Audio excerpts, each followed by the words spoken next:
बहराइच में भेड़ियों के बढ़ते खतरे को देखते हुए उत्तर प्रदेश के मुख्यमंत्री ने वन विभाग को सख्त निर्देश दिए। उन्होंने वन विभाग को आदेश दिया कि भेड़ियों को पकड़ा जाए या फिर जरूरत पड़ने पर देखते ही गोली मार दी जाए।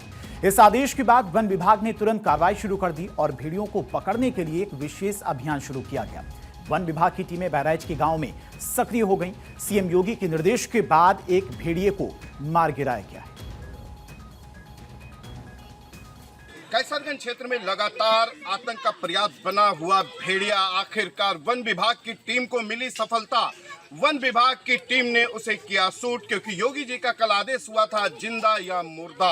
आखिर में मारा गया आदमखोर। अब मिलेगी क्षेत्रवासियों को राहत, क्योंकि वन विभाग की टीम, आपको बता दें, ना खाने का वक्त है उनके पास, ना नाश्ते का वक्त, क्योंकि हर वक्त सिर्फ सुरक्षा के लिए लगे हुए हैं। और आज उसका अंजाम ये हुआ कि एक भेड़िया मारा गया। वन विभाग की टीम को ये सफलता मिली है। हमारे साथ यहाँ के रेंजर साहब हैं, हम उन्हीं से जानेंगे कि क्या कहना है, कैसे ये सफलता हाथ लगी।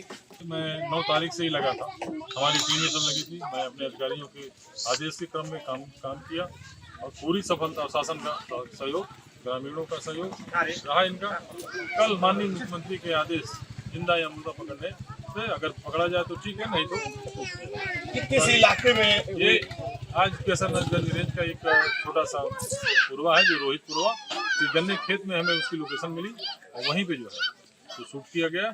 बॉडी उसकी हमें नहीं मिली थी, लेकिन शाम को मिली। सुबह उठाया और डिवीजन को भिजवाया पोस्टमार्टम के बाद। रात के समय में आज जो अंजाम होना था भेड़िए का वो हो गया और वन विभाग की टीम ने मार गिराया। बहराइच से भारत 24 के लिए अबू शहमा की रिपोर्ट।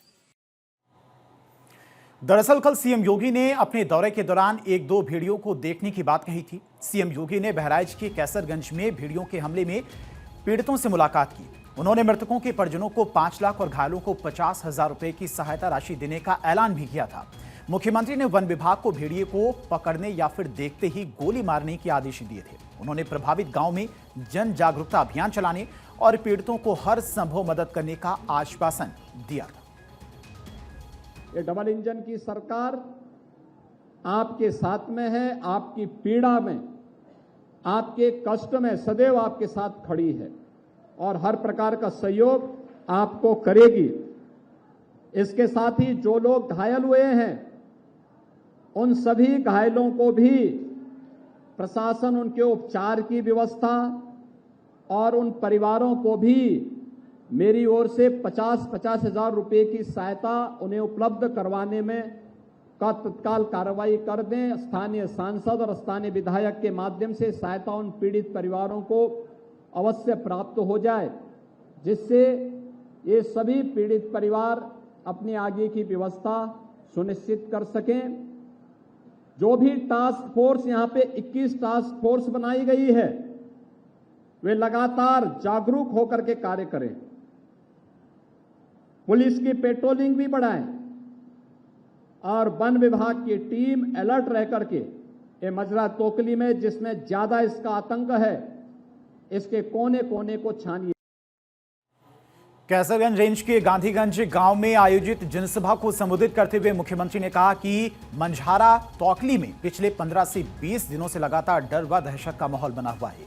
वन विभाग की 6 टीमें अलग अलग इलाकों में लगातार गश्त कर रही थी, मौके पर मौजूद भी थी। इसके बावजूद हमें 4 ऐसे मासूम बच्चों को खोना पड़ा जो अलग अलग घटना के शिकार हुए। 16 लोग अब तक भेड़िए के हमले में घायल हुए हैं। जो लोग घायल हुए हैं, प्रत्येक को एंटी रेबीज का वैक्सीन जरूर लगवा लें, जिससे रेबीज फैलने न पाए, क्योंकि हर वन्य जीव में, हर जीव में याद रखना कि उसके काटने से रेबीज फैलने का खतरा रहता है और यह जानलेवा होता है। हर हाल में उसका वैक्सीन इन्हें उपलब्ध करवा दें और सब पे जरूर लगवा लें। जिन भी परिवारों के पास अपने मकान नहीं हैं, पक्के दरवाजे नहीं हैं, अभियान चला करके उनके दरवाजों को लगवाने, जिनके घर में शौचालय नहीं उन्हें शौचालय बनवाने, लाइटिंग की व्यवस्था करने, पीड़ित परिवारों को हर संभव सहायता करने के साथ ही भेड़िया पकड़ में आता है ठीक है, नहीं तो वन विभाग की टीम शूटर बुला करके उसको मारने की कार्रवाई भी करे। कोई इसमें किसी भी प्रकार से हमें प्रयास होना चाहिए कि जिंदा पकड़ा जाए, लेकिन अगर जिंदा पकड़ में नहीं आता है तो उसको जिस भी रूप में है, लेकिन यहाँ के लोगों को उससे मुक्ति मिलनी चाहिए। यह अनिवार्य रूप से वन विभाग की टीम को करना होगा। दरअसल पिछले दिनों भेड़ियों के हमले में शिवरानी, श्यामरती देवी, मदन, चंद्रिका हरदेई और मनीषा अंजनी के अलावा पृथ्वीनाथ, सूरतलाल, राजाराम, दीपाली, संजू देवी, प्रिंसू, अनिकेत, सावित्री, हरिश्चंद्र घायल हुए थे, जबकि 4 बच्चों को भेड़ियों ने अपना निवाला बनाया है। वहीं घाघरा नदी के किनारे बसा मझारा तौकली फौलादा क्षेत्र है, जहां पर ज्यादातर लोग गन्ना व धान की खेती करते हैं और गांव जंगल से सटा हुआ है। सीमाहीन गांव में 9 सितंबर को पहली घटना दर्ज हुई, उसके बाद 12 सितंबर को दूसरी और फिर लगातार हमलों के साथ कुल 4 बच्चों की जानें जा चुकी हैं। कई गांव में बुजुर्ग महिलाएं और बच्चे भी भेड़िए के हमले में घायल हुए हैं, जिससे इलाके में दहशत और तनाव बढ़ गया है। ग्रामीण बताते हैं कि पहले रात में सतर्कता बरतते थे, अब दिन के उजाले में भी बच्चे घर से उठाए जा रहे हैं, इसीलिए लोग दिन में भी चारपाई पर सोने और ऊंची मचान पर रात गुजारने को मजबूर हो गए हैं। कच्चे फूस के मकानों वाले परिवारों ने अपनी सुरक्षा के लिए चारपाई ट्रॉली पर रखकर सोना शुरू कर दिया है। अब हर हाथ में लाठी डंडा और हर घर में सतर्कता आम नजर आती है।